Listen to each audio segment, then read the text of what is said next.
Hello guys, welcome to my YouTube channel. నేను చెప్పబోయే ఏంటంటే అసలు 2025లో ఏం జరుగుతుందో అసలు ఏం అర్థమైతే లేదు. అసలుకి జనవరిలో ఏమైందంటే మహాకుంభమేళ అని చెప్పేసి 16 మెంబర్స్ అయితే ఇంజూర్ అయ్యారు. దాని తర్వాత నెక్స్ట్ వచ్చేసి తిరుపతిలో 6 మెంబర్స్ డైడ్.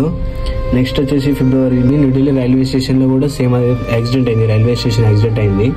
అలాగైతే వచ్చేసి మార్చ్ అంటావా, మార్చ్ అయితే ఏం కాలేదు అసలుకి. మార్చ్ ఒకటే టైం వాడనుకోవాలి. నెక్స్ట్ వచ్చేసి ఏంటంటే ఏప్రిల్ ఏమైందంటే ఏప్రిల్ పహల్గ్రామ్ అటాక్ అదొకటి మనకు వచ్చేసింది 2025లో. ఇవన్నీ ప్రమాదాలే కదా మనకు వచ్చేసేటి. ఇంకా నెక్స్ట్ ఏంటంటే మనకు వచ్చేసి ఆపరేషన్ సింధూర్ అని మనం మీద స్టార్ట్ పెట్టేసినాం.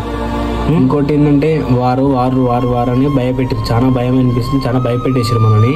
ఏది మేలా ఆపరేషన్ సింధూర్ అని చెప్పేసి మేలా అట్లా భయపెట్టేసేసారు.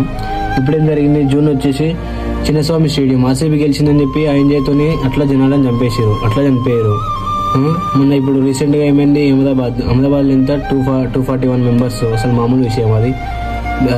అసలు బ్లాక్ డే కన్నా ఇది రియల్ బ్లాక్ డే. అసలు చాలా అంటే చాలా ఎమోషన్ అనిపించింది.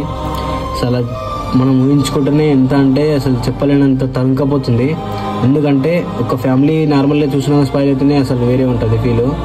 ఇంతమంది అసలుకి వాళ్ళ డ్రీమ్స్ ఏం కావాలి, వాళ్ళ డ్రీమ్స్ అవన్నీ స్పాయిల్ అయిపోయినాయి.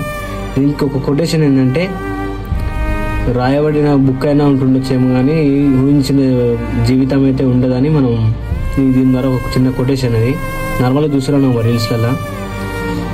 మీరు లైక్ కొట్టరు, షేర్ చేయండి, సబ్స్క్రైబ్ చేసుకోండి. నేను చెప్పాను ఎందుకంటే ఇది నేను కంటెంట్ కోసం తీయట్లేను, ఇదైతే ఎమోషనల్గా తీస్తున్నా వీడియో అయితే ఇది.